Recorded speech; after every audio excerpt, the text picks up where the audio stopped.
Sometimes one mistake can make us feel like we have ruined everything in our life.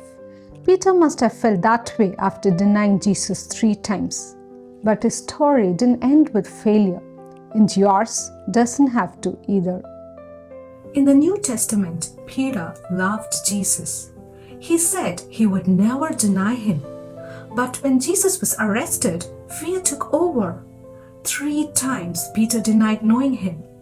Then the rooster crowed and Peter remembered Jesus' words. The Bible says Peter went out and wept bitterly. Can you imagine the shame? He failed the one he loved most. But after the resurrection, Jesus met Peter by the sea. And 3 times Jesus asked, "Do you love me?" 3 denials, 3 invitations. Jesus did not erase Peter. Jesus restored him. Then he gave him purpose again. Feed my sheep. Peter's story shows that your worst moment doesn't get the final word. God is still writing your story. He can build something meaningful from the life that feels broken.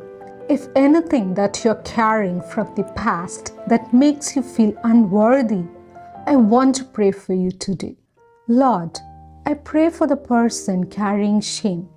They may feel unworthy, disqualified, or stuck in regret.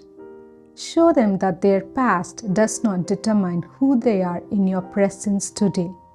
Give them courage to repent. Give them humility to make things right. And give them freedom to stop living under condemnation. Heal the wounds of their past.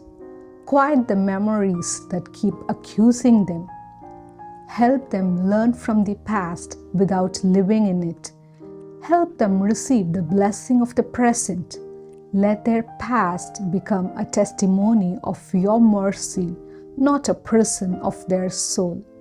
In Jesus' name, Amen. Thank you for watching Chandra's Peace Room. If this message touched your heart, please like, subscribe, and share it with someone who needs encouragement. We would love to pray for you. Share your prayer request in the comment section. God sees you. God loves you. God never leaves you alone. If you missed last week's message on David's shame and restoration, watch it next. It pairs perfectly with Peter's story.